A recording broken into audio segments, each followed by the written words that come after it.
All right, we're going to get started. Good morning and welcome. My name is Molly Zapata, and I'm the Senior Director of Analysis at C4ADS. And thank you for taking your time to join us this morning for this webinar. C4ADS is a DC-based nonprofit that uses publicly available information to conduct analysis with the mission of disrupting and defeating illicit networks that threaten global security. The investigations we are presenting today were conducted within our Human Security and Conflict Prevention program with the support of the AI Security Institute. A few kind of procedural notes.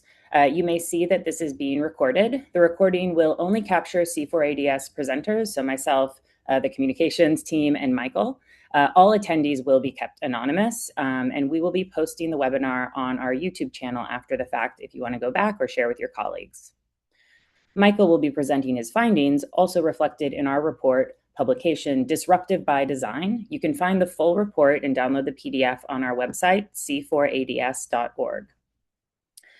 There's a Q&A button at the bottom of your screen. We will have time for questions towards the end, but feel free to submit your questions throughout the webinar.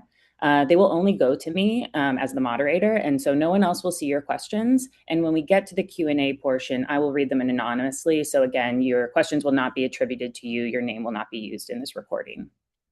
The chat function only goes to us, the panelists, so feel free to use that if you'd like to reach out directly. We'd also be happy to connect via email after the presentation. If you want to share your email in the chat and have us follow up, we're happy to do so as well. So on to the fun part. I'd like to introduce my colleague, Michael Di Girolamo, who's an analyst on the Human Security and Conflict Prevention team. He focuses on cybercrime and the criminal misuse of emerging technologies in the scam industry. He also leads the team's Myanmar efforts, where he investigates the transnational enabler networks fueling the conflict in Myanmar. So with that, I will pass it to Michael for the presentation. All right, thank you, Molly, for the kind words. Hello, everyone. My name is Michael Di Girolamo, and as Molly mentioned, today I'll be speaking about one of our newest reports, Disruptive by Design. So with that being said, we can get right into things. Can we go to the next slide, please? Thank you. So I'd like to start by just giving a little bit more background information on C4ADS. Molly already did a wonderful job at introducing the organization, but I think providing a bit more context on what we do and how we do it will be really helpful for today's conversation. So as Molly mentioned, C4ADS is an investigative nonprofit based in Washington, D.C. Our full name is the Center for Advanced Defense Studies. And we focus on investigating and ultimately defeating and disrupting what we refer to as illicit networks, which are in what I like to think of it as kind of like the systems of bad activity which are affecting global security and threatening global peace.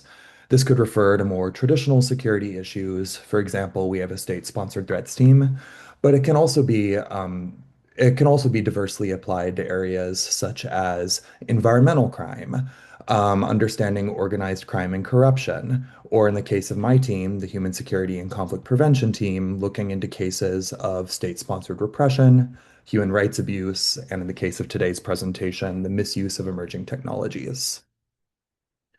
So when we conduct these kinds of investigations, we use publicly available information at the center of everything we do. Next slide, please. And when I say publicly available information, what I'm referring to is really any kind of information that's available on the free and open internet, as well as data available for purchase from some of our partner aggregators. In using publicly available information, our theory is threefold.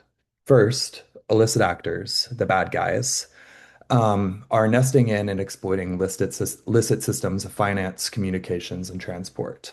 What this means is the bad actors, they take flights too, they have social media accounts, they're engaging in the same day-to-day activities many of us are. And in doing so, this exploitation leaves a digital trail, meaning that these touch points can be mapped.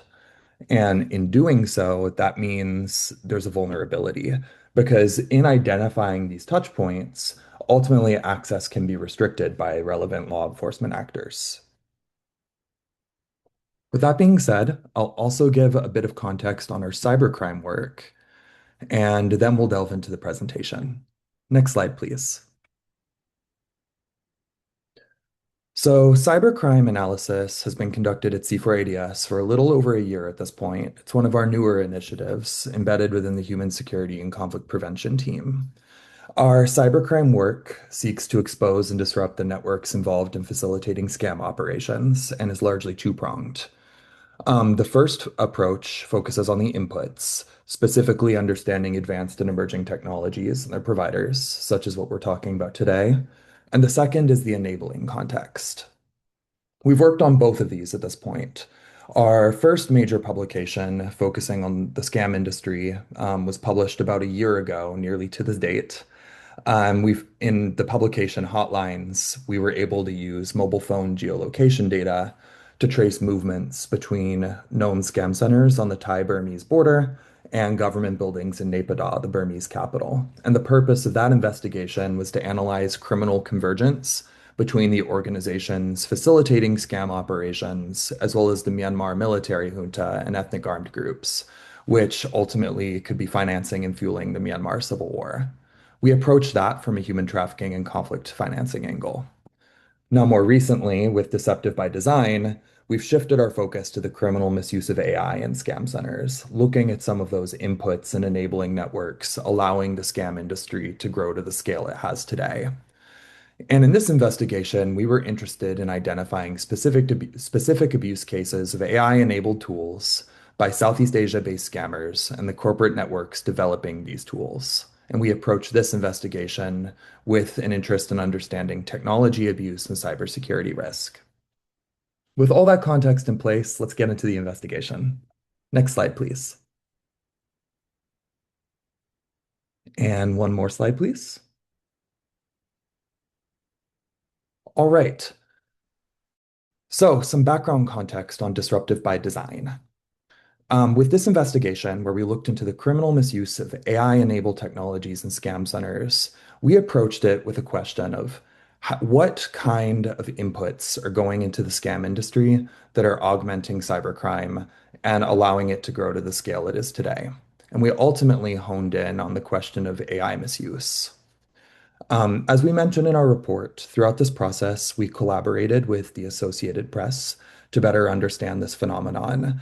And with our on-the-ground partners, we were actually able to gain insights into specific tools being used by both released victims and current scammers in Southeast Asian scam compounds.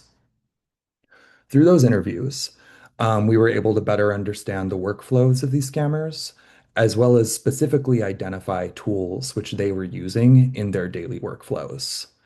And these tools covered a variety of use cases. There were deepfake technologies, translation software, role play tools, which allow you to basically shape how you're communicating with a target, automated communication tools that allow you to communicate with targets at scale, and monitoring software. Going back to publicly available information, our bread and butter, we can see that publicly available information derived from sources like corporate registries, the open internet, social media, and even data from these tools themselves provides insights into how these tools work, suggesting how scams themselves and the criminals using them's performance could evolve into the future. Next slide, please. So in Disruptive by Design, we ultimately focused on two tool suites. The first one is a suite called the 007 TG suite. This is a software suite that was identified in Philippines-based scam compounds, which scammers in country have used to optimize their operations, which are designed to enhance users' ability to obfuscate their online identity. I will give full disclosure as we discuss 007 TG today. At the very end of our investigation in December 2025, the 007 TG entity did publicly announce it was shutting down its operations, ostensibly because there was a hack into one of its backends. But we have reason to believe that there's more to this story.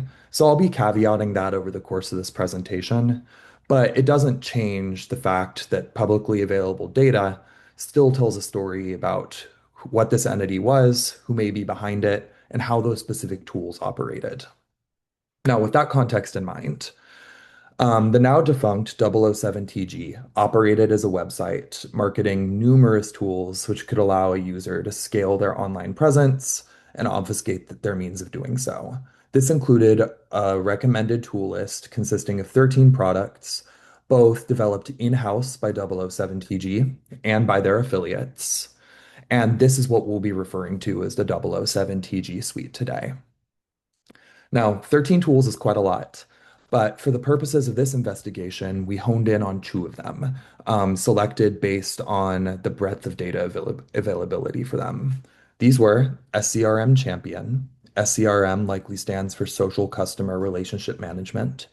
And this tool described itself as an all-in-one tool that combines marketing, customer relationship management, and customer service. The second tool is called Cloud7, and this is a platform that allows employees to remotely monitor employees' desktops and analyze their behaviors via AI-generated data reports. In addition to these two tools, there's a variety of other platforms that aid with social media account creation, SIM card providing services, and so on. Next slide, please. So here we have a screenshot of what the 007TG website looked like before it was taken down in December. Here we can see that recommended tools list, which are at the bottom of the screen. You'll actually notice there's 14 boxes here rather than 13. For context, one of those is just a box that describes itself as the 007TG family bucket, which is combining many of these tools into one package. Next slide, please. And here we see the 13 tools in the suite with more detail. In Deceptive by Design, we do briefly introduce each of these tools. So if you're interested in learning more about them, I'd recommend taking a look there. I'm also happy to speak a bit about some of these other tools at the end of the presentation if it would be of interest. But I've highlighted SCRM Champion and Cloud7 here, so you can get a closer look at the tool logos. Next slide, please. Moving on from 007, we focused on one other tool provider, and this is something called Kongtian Smart Translation, which from this point on, I'm going to be referring to as KT. So this tool is a self-described AI-driven cross-border client acquisition platform. The way KT works is you log into this platform, and through this platform, you can log into 14 different supported social media or communication platforms. For example, TikTok, Instagram, Facebook, WhatsApp, and so on. And what happens is when you've logged into your accounts via this platform, there's a variety of services around your account, which you can access to help in managing communications with a large number of targets, translating at scale so that you can communicate with people globally, or even role play bots, which I'll speak about shortly, which allow you to better tailor your conversation and provide suggestions that allow you to have contextual conversations with those targets. Interestingly, um, the platform has translation services that operate across over 100 languages, but the platform itself operates in just over a dozen languages. These are predominantly spoken in Southeast Asia, South Asia, and the Horn of Africa. And as you'll see on the next slide, where I list these languages, many of them correlate to jurisdictions where large numbers of scammers have been trafficked from. Unlike 007TG, as of today, KT does appear to remain active, and its website and social media postings include risk indicators which could point to criminal affiliation. I'll say that there's no quote unquote smoking gun for that affiliation, as in there's no direct posting that's saying we are marketing to criminals, but there are indicators that suggest this could be taking place.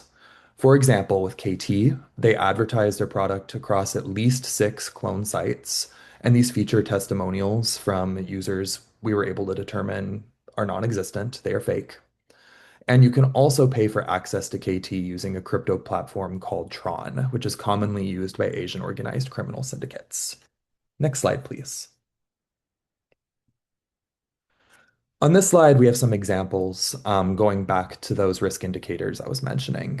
First, we have a screenshot from one of KT's Telegram channels. Both KT and 007 had quite active Telegram activity. And in this screenshot, you can see how they're explaining how you can recharge a given team's account balance through a backend available to managers. And in this slide, you can see that they're using Tron. If you look in the left middle of the screen, in that upper image, you can see Tron appears. On the right, we have a screenshot from within the platform showing the platform languages available. And I've listed them here because you'll notice some of them do correlate um, to some of the jurisdictions where the largest numbers of scammers have been trafficked from, such as Amharic and Oromo from Ethiopia, Nepali and Sinhala from Nepal and Sri Lanka, and so on. Next slide, please. Now, I'm going to speak very broadly to some of the insights we've had, both on the technical end and the corporate end, and then we'll get into the details of these insights. But at a high level, I'd like to start with the technical insights. We were able to leverage data, including company postings on both 007TG and KT, their affiliated Telegram channels, and even source code data from some of these tools to ultimately gain a better understanding of how these tools operated. Collectively, the tools we investigated could call over 20 different AI models, oftentimes specifically to abet tasks which are associated with scammer activity. We'll be speaking about those tasks shortly. Between these tools, they all specialized in something called social traffic management, which allows users to create social media accounts at scale. It allows them to manage and record communications with their targets across platforms, as I was highlighting with KT.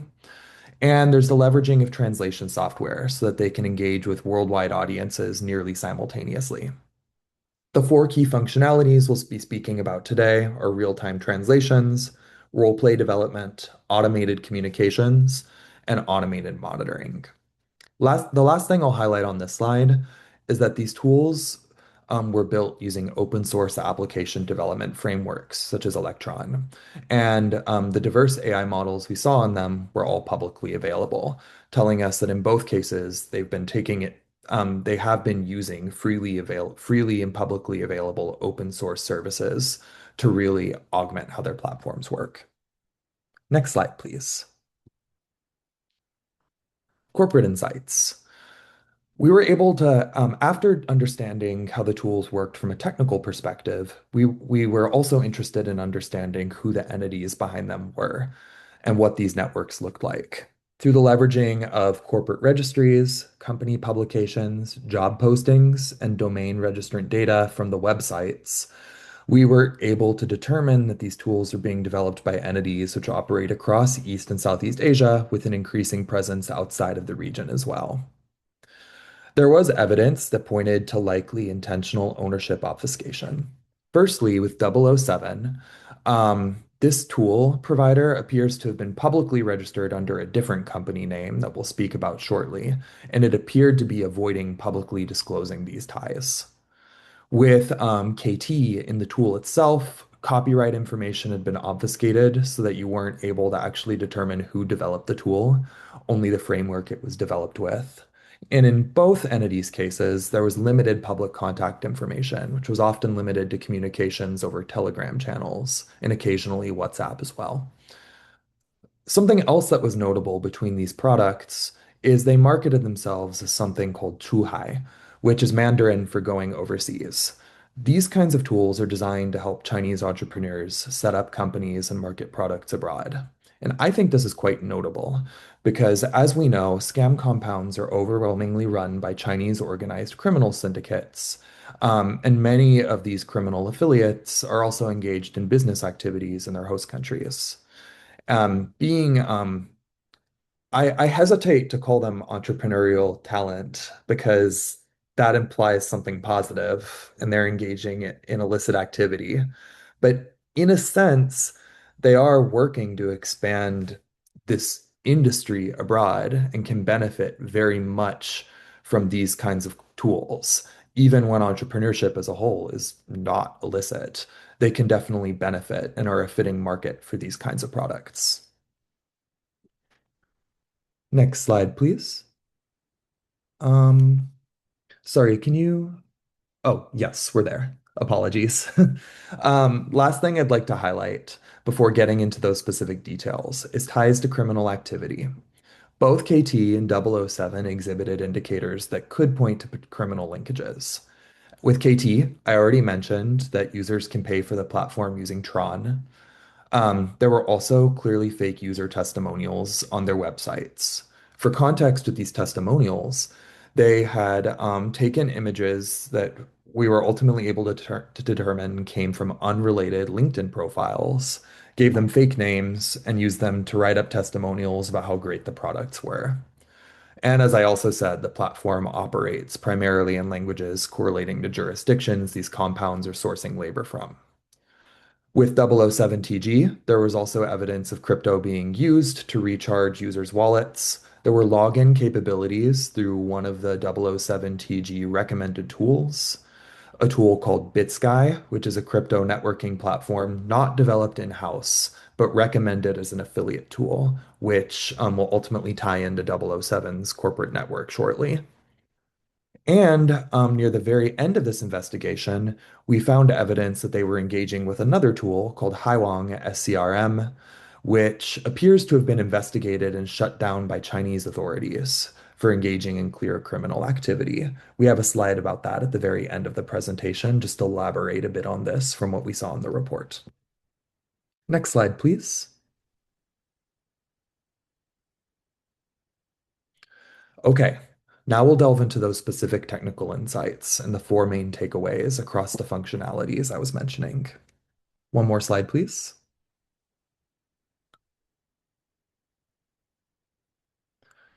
The first functionality we highlighted in the report was real-time translations. Both 007 products and KT rely on and extensively market their use of AI-powered large language models to expand their users' global reach.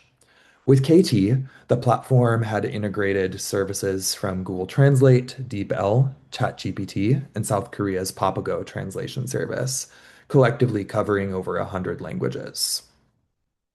With 007 TG, we were able to develop insights into what kind of language models it was using through job postings. This was a really interesting data source because several 007 tools, including SCRM Champion, had actually commissioned freelance engineers to build the platforms, and these postings were available on freelance hiring sites. And in these applications for SCRM Champion, for example, there was indication that the platform needed to integrate APIs such as quote unquote ChatGPT, Google, DeepL, Microsoft, iFlyTek, Youdao, and so on. The posting for SCRM Champion also requested for what they called reverse translation, which likely means that communications could be translated to a new language and then back into the original, presumably to ensure quality, accuracy, and oversight. And they also requested that the application allow for texts to be manually sent to customer service to ensure accurate translation. The reason all of this matters is that as the scam industry increasingly globalizes, they're able to communicate with audiences all across the world every single day. And through the use of these services, they're removing a lot of those language barriers that initially would have hindered those kinds of activities. Theoretically, you could be from Ethiopia and speak Amharic as your native language, but through the use of these services, you could be communicating with someone in Vietnam, someone in Ukraine, someone in Brazil, and someone in Morocco, all in the same day, without actually speaking any of those languages. Next slide, please. The next takeaway, role play tools were embedded into these platforms, which could allow for scammers to dupe their victims. KT was the particularly interesting use case here. The KT platform integrated four chatbots, which users can pull up to the side while they're logged into their various social media and communication platforms. And one of these chatbots was a self-described role-play development bot, which users could give specific contextual knowledge. This bot was really, really interesting because its purpose was to ultimately retain inputs over time that you could feed into it as you chatted with it. And then it could suggest responses that allow the user to reply more skillfully in a highly contextual conversation. We were actually able to engage with this chatbot. We acquired a trial version of the KT platform. And by engaging with this chatbot, we were able to determine it's powered by OpenAI's GPT-4. And its likely use case is to allow users of varying educational backgrounds to assume highly technical roles and develop characters more easily as they chat with targets. Because an important part of being a scammer, of course, is being able to develop that kind of role you're playing, um, so that the target ideally doesn't realize who you actually are. The other chatbots that were included besides the role play development one included a GPT-4 powered web search bot, a bug reporting bot, and a Gemini AI chatbot.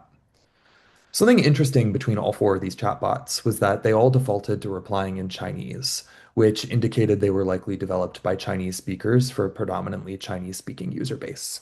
Next slide, please.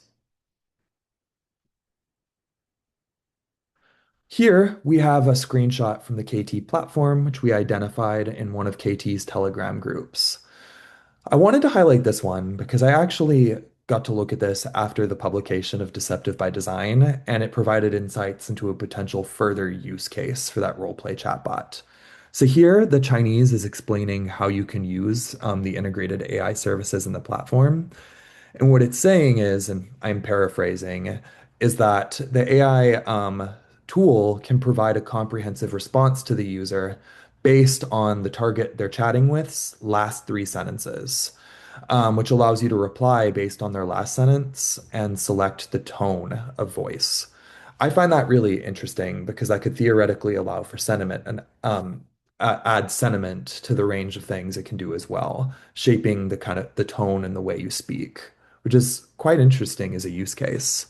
On the right of the screen, you can also see the roleplay development bot is open. Next slide, please. One other piece of evidence we have from engaging with the chatbot. These are screenshots from the conversation we actually had with the roleplay development chatbot, which you can see in the Deceptive by Design report. I'll skim through this to be mindful of time, but just to highlight some of the key takeaways. The chatbot told us a bit about what its main purposes are, remembering information about yourself, recording events, and storing knowledge. And you can also see that I was asking it why it was defaulting to replying in Chinese, even while I was engaging with it in English. And it explained that it was that its system instructions were written in Mandarin. Next slide, please. The third functionality, automated communications enable scamming at scale. Both the 007 tools and KT, but especially 007, allowed users to send messages across numerous platforms. With SCRM Champion, this was 15 platforms in total. Like KT, it included platforms like WhatsApp, Facebook, Instagram, and so on, all from the same dashboard. And with an SCRM Champion's case, they had integrated an AI-powered smart assistant bot that created automated replies and provided suggested follow-up responses as you engage with targets. SCRM Champions bot was powered by the OpenAI and Diffie APIs. I will caveat here, I don't come from a technical background, so this is my understanding of the key difference between the OpenAI and Diffie APIs, but if anyone has further thoughts here, I'd welcome your insights and be curious to hear your understanding as well. Our understanding is that, of course, with the OpenAI API, you're achieving direct access to OpenAI models, but Diffie can build upon that by providing additional capabilities when you call models, including the ability to switch between multiple models. Additional functionalities in the SCRM Champion platform included a lead management system, which allows users to monitor new conversations and friend requests across these different platforms they're logged into, as well as let users check whether other SCRM Champion users in the same network have previously communicated with the target. It also allows for the sharing and exporting of leads for others to review, likely powered by AI. And we saw this was specifically requested in that job posting I had been referencing earlier. And of course, automated communications matter because as you're able to communicate at scale, it increases the number of people you can reach out to and it decreases the individual level of effort you have to engage with with each individual conversation, allowing you to communicate with more people at a larger quantity means larger potential volume of targets. Next slide, please. So here we have another piece of evidence to show where we were able to gather some of this information. While SCRM Champion's website is now down, their help documentation page remains up. And within this documentation page, that's where we were able to determine the APIs which had been integrated into the platform. While we were able to use a trial version of KT, which is what allowed us to develop a more technical understanding of how that platform worked, we weren't able to do the same with SCRM Champion. But because of their detailed documentation and pages like this one, it was still possible to understand how the platform functions. Next slide, please. Now we move on to the final technical functionality, automated monitoring. This was present in 007 TG's Cloud 7. So the Cloud 7 platform, as a reminder, allows for the generation of AI-generated data reports, which monitor employees' activity and can send that to their employer. This is quite notable because, as we know, many people in the scam industry are trafficked into these scam compounds. And monitoring of their workflows would allow for greater control over what they're doing. Um, Theoretically, if you're a trafficked scammer and your employer is monitoring you to make sure you're doing everything correctly, they're able to ensure you're working at the level they want you to. And these working conditions can be quite brutal. They expect a lot from these workers, and they can push them even harder and ultimately use this to punish them if they're not engaging correctly, like with their targets or reaching their daily quotas. Back to the platform itself. Cloud 7 was an interesting use case because with this one, we were actually able to look at its front end application data. With the Cloud 7 platform, we weren't able to gain access to the platform itself, but we were able to extract the platform's source code and look at that to develop an understanding of how it worked. Within Cloud 7 source code, we found over 20 AI models and LLM providers, large language model providers, were being called, which likely allows the tool user inside Cloud 7 to leverage the model they find best suited for their task. On the right, we actually have an example of that. We have a screenshot from the source code. Here you can see they were calling Tencent Hunyuan, but on the right, we have a list of all the different models and LLM providers we identified within the source code. While it's not possible to determine which of these AI models were specifically being used for the monitoring aspect, um, the performance reports being developed were likely being generated using the Diffie and OpenAI APIs. Next slide, please. Now we're going to move into the corporate insights. And in this section, I'll be speaking a bit about the corporate mapping we were able to do. Next slide, please. So we'll start with 007 TG. Again, with some brief context on 007 TG. 007 TG did appear to shut down in December 2025, but up until that point, there was actually robust evidence that this platform did have a public persona. And it appeared to have operated publicly as a group called Hi7 Group, which was a Singapore, Malaysia, and United Arab Emirates domiciled marketing and digital media company. We were able to determine this through domain registrant data. You could look into who was running various websites, and multiple 007 TG products websites were being run by Hi7. And in some of their cases, the contact information shared on those websites was shared between both entities. On the right, I have a screenshot which highlights this phenomenon. SCRM Champion and most other 007 tools had English and Chinese websites. The Chinese website for a CRM champion did not include any references to Hi7. It merely included the social media accounts you could contact them on places like Telegram, as well as an email at scrmchampion.com. But the English website had a Hi7 email instead, and this was reflected on several other tools as well. Further evidence indicating the two were related to each other included corporate records. Malaysian corporate records indicated that 007 TG's founder, a man named Yam Wen Chung, had also directed High Seven's Malaysian branch for a year. And then the director of High Seven's Singapore branch, a man named Linja Chow, was also listed on the Singaporean corporate registry as the director of BitSky. I referenced BitSky earlier as a 007 TG affiliated tool engaged in crypto networking, which was part of the suite. So we knew that in addition to being the head of High 7 Singapore, this man was also the director of one of the 007 tools itself. Next slide, please. And I'll start moving a little bit faster to be mindful of time. Just to provide some brief information on High 7. High 7, as I said, was described itself as a digital marketing agency headquartered in Singapore with offices in Malaysia and the UAE. They also operated in Hong Kong, which we were able to see in Hong Kong corporate records and job postings, even though they didn't publicly describe this anywhere on their websites. The Hong Kong one was interesting because job advertisements indicated that they were promoting commercial applications for AI.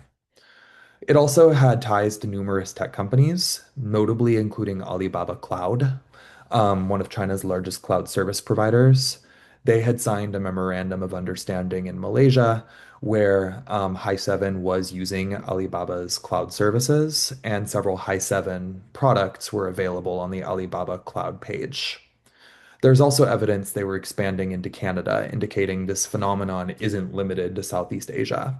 We found a trademark application in Canada for BitSky, that affiliated tool that I was mentioning earlier. Next slide, please. Here we just have some of the evidence.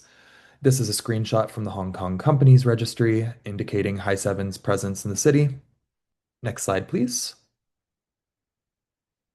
And here we just have some of that further evidence. We have BitSky's Canadian trademark application on the left and High 7's business profile from the Singaporean corporate registry on the right. Next slide, please. KT was quite different from 007 TG when it came to corporate mapping. While with 007, we were able to develop a reasonably high level of confidence that 007 and High 7 were one and the same. KT operated under a significantly more obfuscated network. We were ultimately unable to determine if KT has a public-facing persona, but despite that, it was still possible to develop insights about its activities based on the information that was available.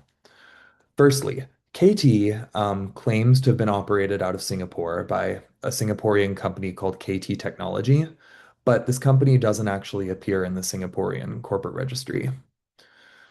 Despite that, we still have some contact information that could point to jurisdictions it operates in. Its websites have listed Hong Kong-based contact numbers. And as we know from the platform itself, by engaging with those different chatbots, they all are defaulting to operating in simplified Mandarin Chinese, which says something about who the developers are and raises the likelihood that they're either from mainland China or potentially Singapore as well, rather than a place such as Hong Kong or Taiwan. There are limitations to this, of course, but it does say something about who the developers most likely were. Next slide, please. At the beginning of the presentation, when I talked about criminal activity, I mentioned that 007 had engaged with a tool known to have engaged in criminal activity. And I just want to provide a bit more context on that because we didn't get to elaborate on it too much in the report, but I do think it's quite interesting. Following 007 TG's closure, while we were going back and collecting remaining data on the open internet, we were able to uncover ties between 007 and another tool provider called Haiwang SCRM. Haiwang's website had been seized by what appear to be Chinese authorities for violating Chinese criminal law. Specifically, we were able to determine this because while I was looking for further information on why SCRM Champion and Cloud7 and 007 TG had all closed, we found links to these tools on a similar tool provider called FX Chuhai, very similar structure to the 007 TG website. and it linked them to Haiwang. They shared the same website link and said they were affiliated. When we looked at the seized Haiwang domain, we were able to see that authorities had determined it was illegally selling Chinese citizens' personal information, implanted a Trojan backdoor into the platform, and was hijacking funds being transferred through the platform so that they could send it to preferred crypto wallets. This isn't to say 007 TG was doing those three things, but what we were able to see is that this criminal group engaging in a similar kind of tool, which was providing similar services to 007, had been engaging with 007 TG. The leader of the criminal group behind Haiwang, a man named Zhang Lu, was found to have repeatedly contacted 007 TG Telegram accounts and to have had access to SCRM Champion. Because as part of the seized domain, we were also able to see seized chat logs from Zhang Lu himself. With SCRM Champion, it was quite interesting because if we go to the next slide, we can see in one of his chat logs, he had administrative access to the platform. There's some ambiguity here because in this chat log, he was providing this information to a hacker who he appeared to have been requesting to launch a DDoS attack against 007 TG, but it wouldn't explain why he had administrative access to the platform himself. The reason I bring this up is there's a lot more to do in this space to better understand the nature of their relationship, but I would note that the fact that this relationship exists in the first place merits further investigation. All right, if we could go to the next slide, please, we'll begin wrapping up today's presentation by speaking about some of the implications that came from this investigation. So the investigated tools we saw all extensively leveraged the latest publicly available AI models, often all within the same product, and indicated clear use cases where the AI models could be abused, whether that's through supporting the mass translation services, automated communications at scale, role play development, or the monitoring of the employees themselves. Three major takeaways we took from this was first, this is clearly augmenting cybercrime's effectiveness. As AI models are integrated into scam center technology, it's likely that their role in augmenting the skill and scale of these cyber criminals will only expand. There's corporate compounding effects.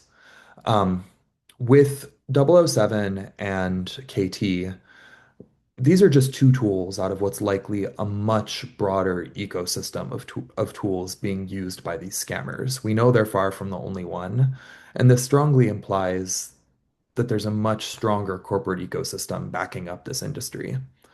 And as these different marketers are developing their products, they're competing with each other. And as they compete to improve their products, the scam industry is going to continue needing these tools to stay competitive, which increases the incentive to further integrate the latest AI models into these platforms. A final major takeaway is evolving questions in AI regulation.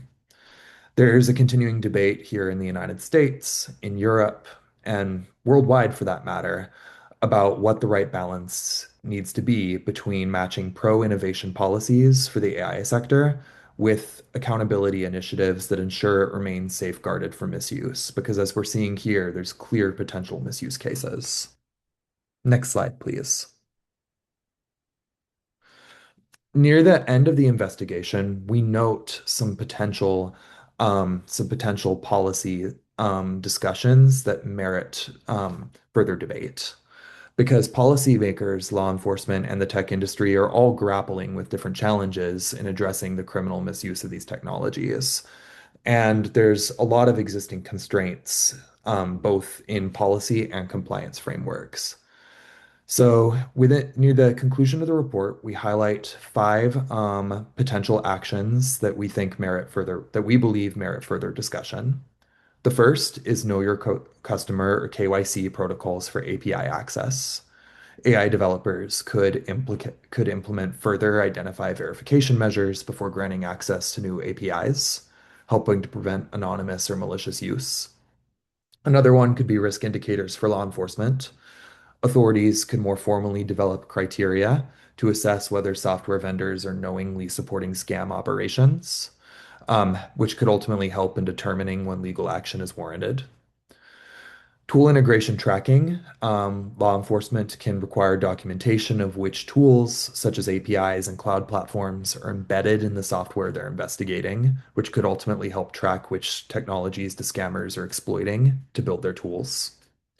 Standardized abuse reporting mechanisms. Developers can introduce uniform systems for reporting misuse, enabling better monitoring and faster restriction of criminal access to their services. And finally, translation tool safeguards.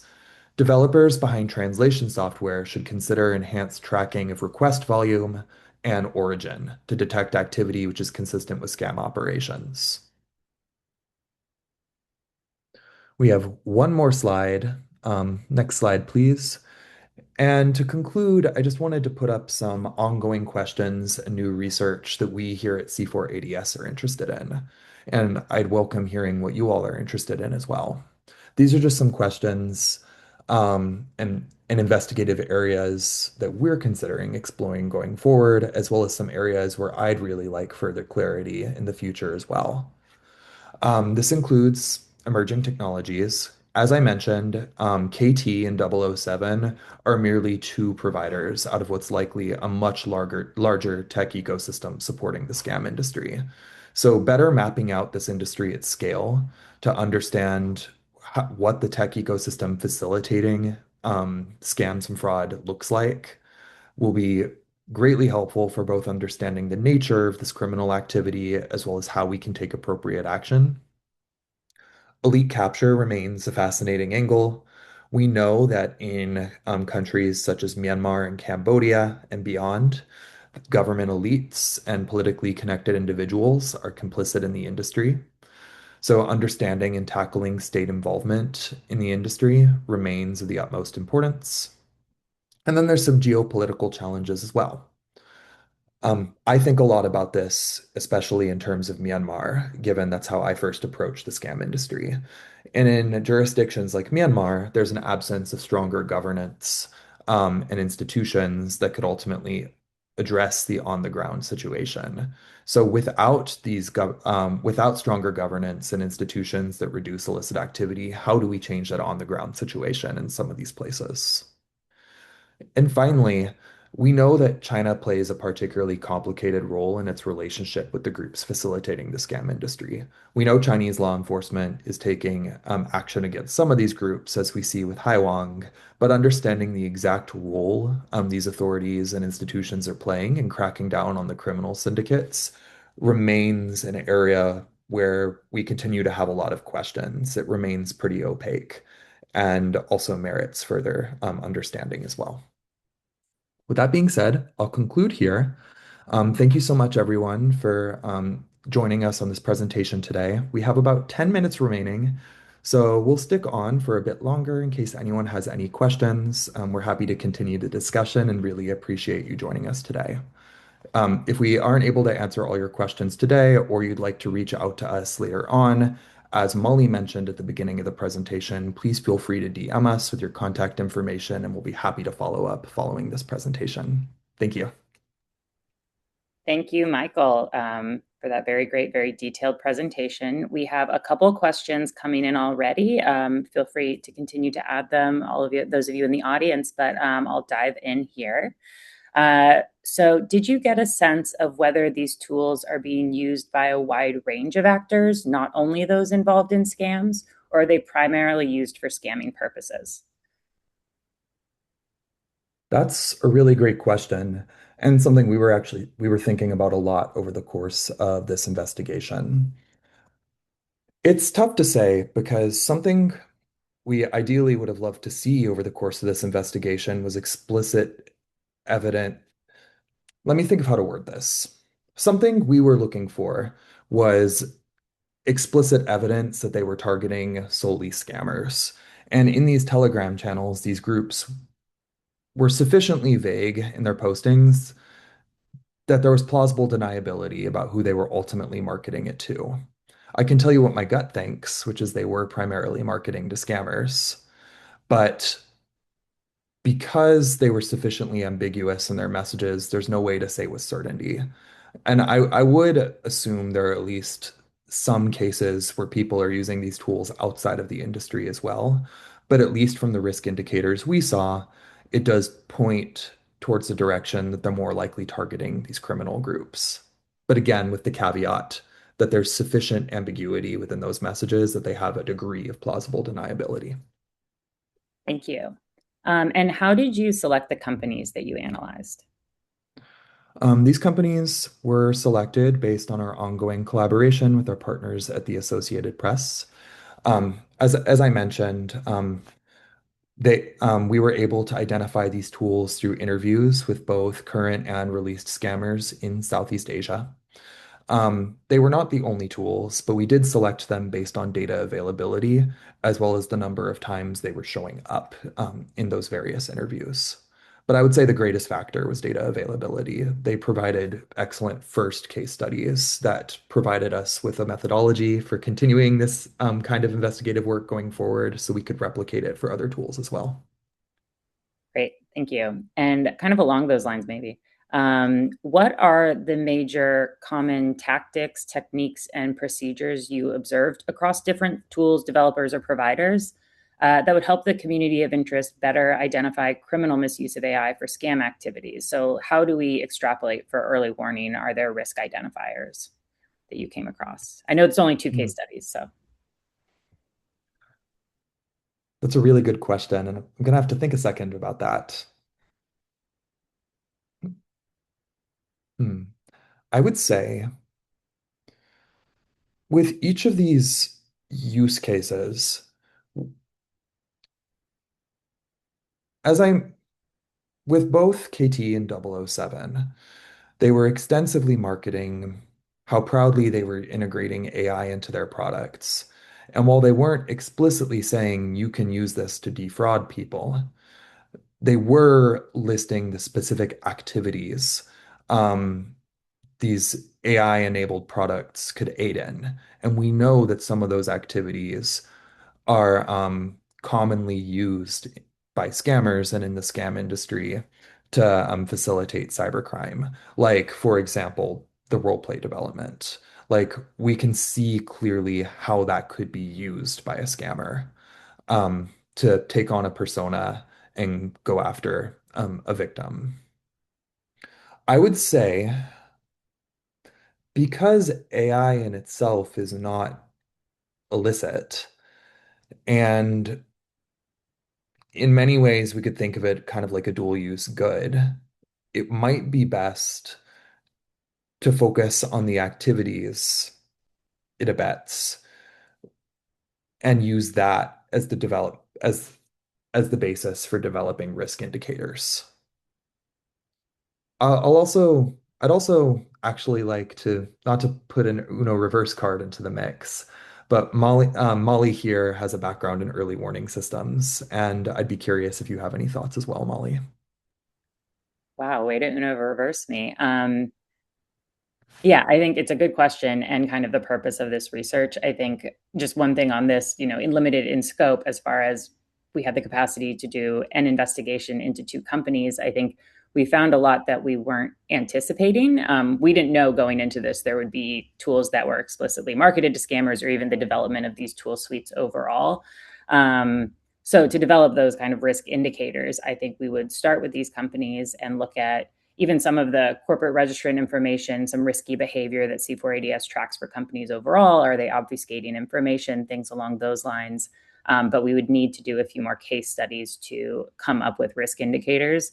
My concern about doing so, though I'd be interested in doing that, is I am wondering how quickly the use of these tools or the situation is evolving. Like we saw one go up and go down. I think all of us have observed in our work over the last year or so, like different trends in AI and how people are using it. So we'd want to be sure to come up with risk indicators that are precise enough to be relevant in the moment, but also not so precise that they would change 3 months from now and no longer be relevant.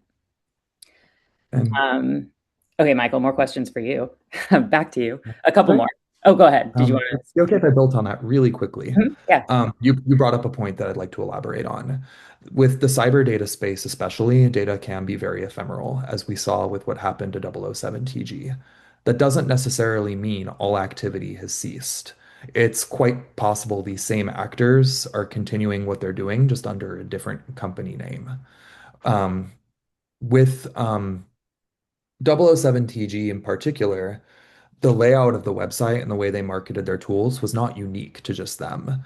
While we ultimately selected 007 TG as a tool of focus, there were other tools out there that were marketing virtually identically, like both in like the layout of their websites and in the way they were describing how their tools are marketed.